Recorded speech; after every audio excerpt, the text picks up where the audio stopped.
Bem-vindos ao The Debate. Olha, hoje o nosso foco é uma daquelas tensões, sabe? Que está muito presente na vida do cristão moderno. A relação com a música secular. De um lado, a gente tem a arte que preenche o mundo e do outro a fé que busca se distinguir dele. Com base nas reflexões de teólogos como Francis Schaeffer e na vivência de artistas, a gente vai explorar o centro dessa questão. A pergunta que nos guia é: qual é o lugar da música não religiosa na vida de quem segue a Cristo? Existe uma fronteira clara ou um campo para o discernimento?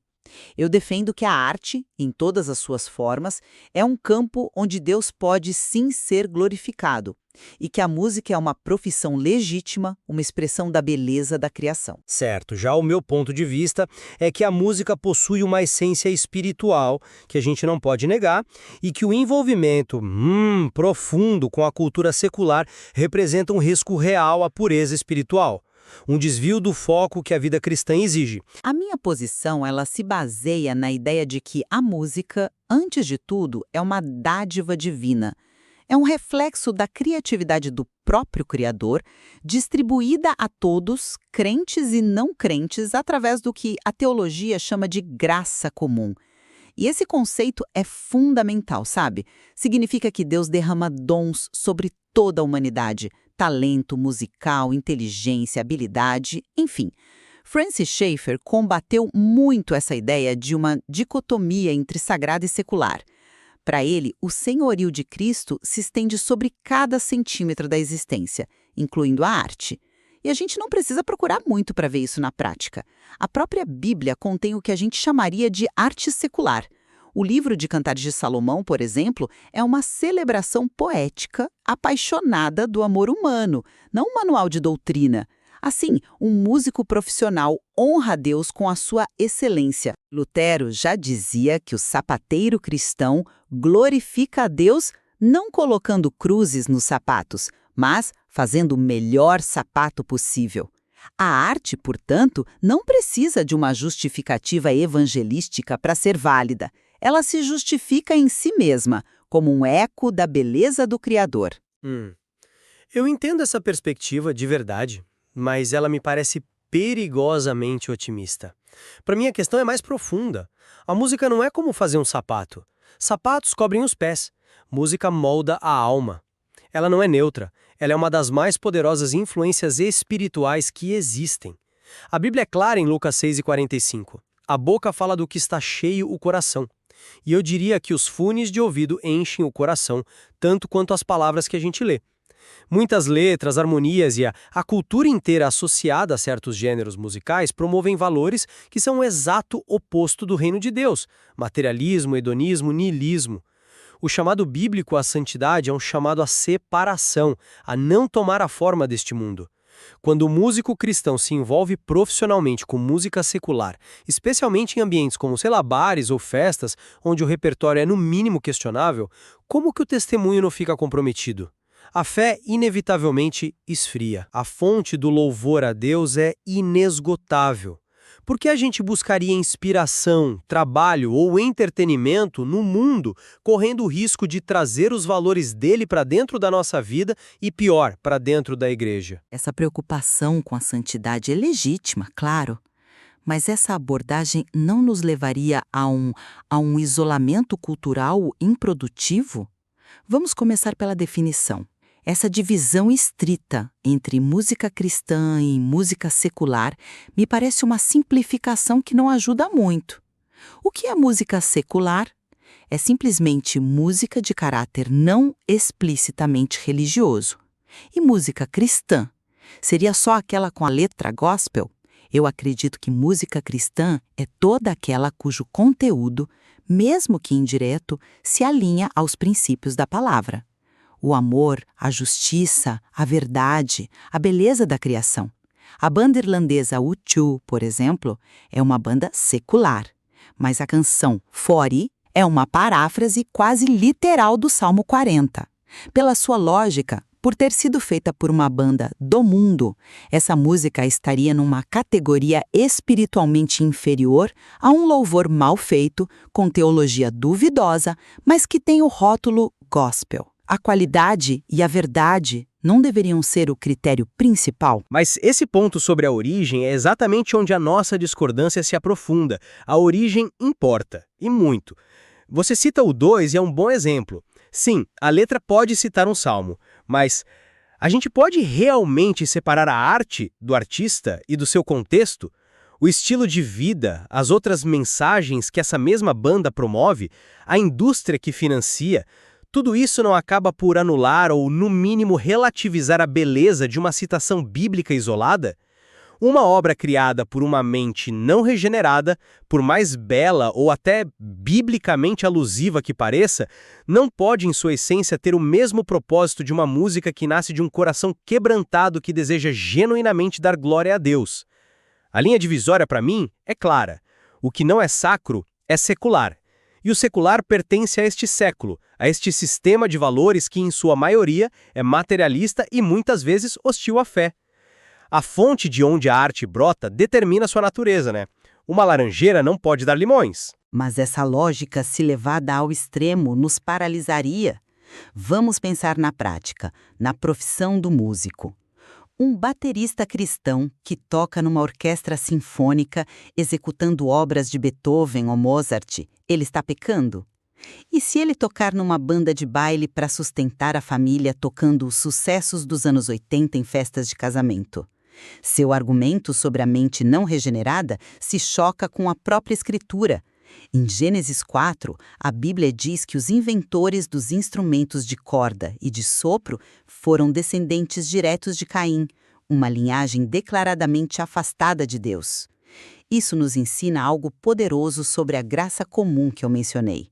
Deus usa até mesmo pessoas que não o conhecem para criar coisas boas, belas e úteis. Eu conheço dezenas de músicos cristãos que atuam no meio secular com uma integridade impressionante. Eles estabelecem limites claros, se recusam a tocar músicas com letras que exaltem o pecado, que sejam misóginas ou violentas. Eles são luz nesses ambientes. E eu pergunto, onde exatamente essa linha é traçada? E quem a traça? Ela não é subjetiva demais? Tocar num teatro municipal é o mesmo que tocar num bar às 2 da manhã, onde o álcool e a imoralidade são a atmosfera padrão? Tocar uma música romântica num casamento é o mesmo que fazer parte de uma banda de rock, cujo repertório exalta o lema sexo, drogas e rock and roll? Veja bem, a exposição, por mais bem intencionada que seja, a essas influências pode lentamente aniquilar a pureza espiritual. O testemunho do músico não fica no mínimo ambíguo quando ele associa seu talento, um dom de Deus, a ambientes e mensagens que Deus abomina. O apóstolo Paulo nos desafia com uma pergunta retórica: tudo me é lícito, mas tudo me convém? Um médico num hospital trata a doença, mas não participa dela. Um músico num bar tocando uma música que celebra a bebedeira está de certa forma participando daquele ambiente, sendo a trilha sonora dele. É realmente conveniente para o testemunho cristão. Sua pergunta me leva diretamente ao ponto da influência. A música secular contamina a alma.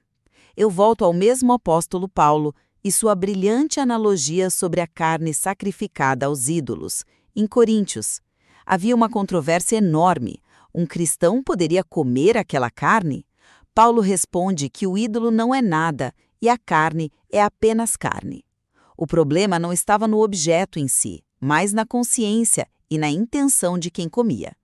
Para alguns, comer seria um pecado porque sua fé era fraca e associavam a carne ao ritual pagão. Para outros mais maduros, era apenas comida. Paulo então nos dá um princípio universal: examinai tudo e retém o que é bom. Rejeitar toda a arte secular por medo de contaminação seria como praticar uma anorexia cultural, nos fechando num gueto e desprezando a beleza que Deus espalhou por toda a parte, inclusive através das mãos de não-cristãos. Artistas cristãos de renome internacional como Kirk Franklin ou Michael W. Smith já interagiram, gravaram, celebraram músicas seculares, reconhecendo nelas beleza, verdade e valor artístico. Eles não viram contaminação, mas uma ponte. Com todo o respeito, mas essa analogia da comida, para mim ela é falha, porque música e comida operam em níveis completamente diferentes. Comida é combustível para o corpo, música é arquitetura para a alma. Ela tem um poder único sobre a mente e as emoções que um pedaço de carne jamais terá. Uma melodia pode evocar saudade, uma harmonia pode inspirar paz, um ritmo pode incitar agressividade.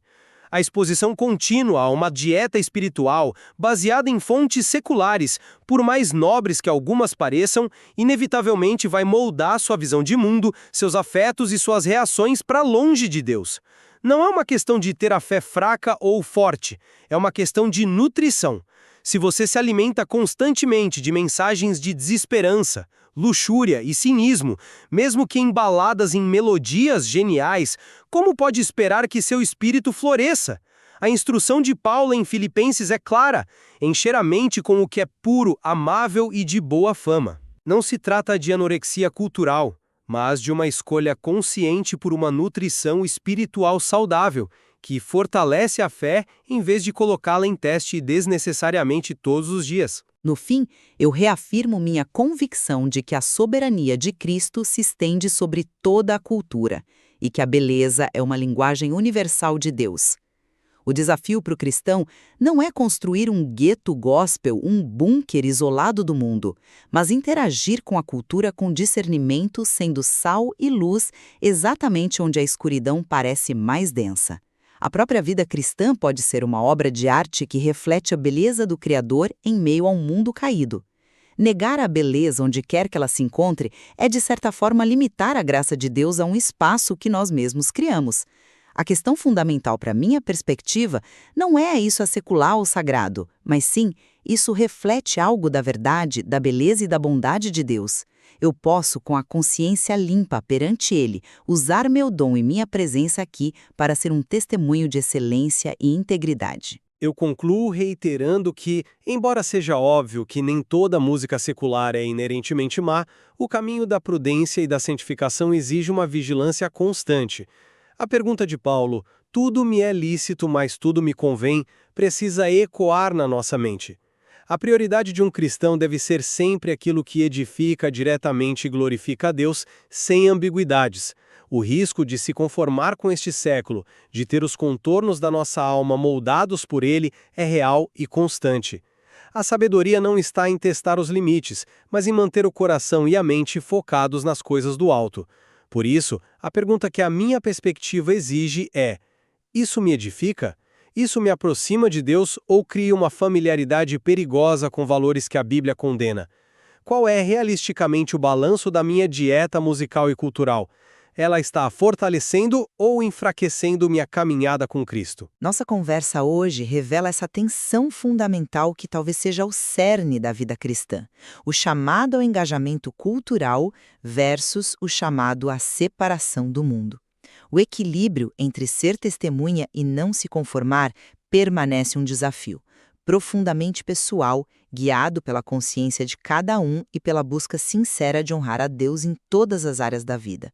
A exploração do material sugere que a resposta não está em regras universais, mas em uma sabedoria que discerne o conteúdo, a intenção e, principalmente, o efeito de cada expressão artística na nossa própria alma.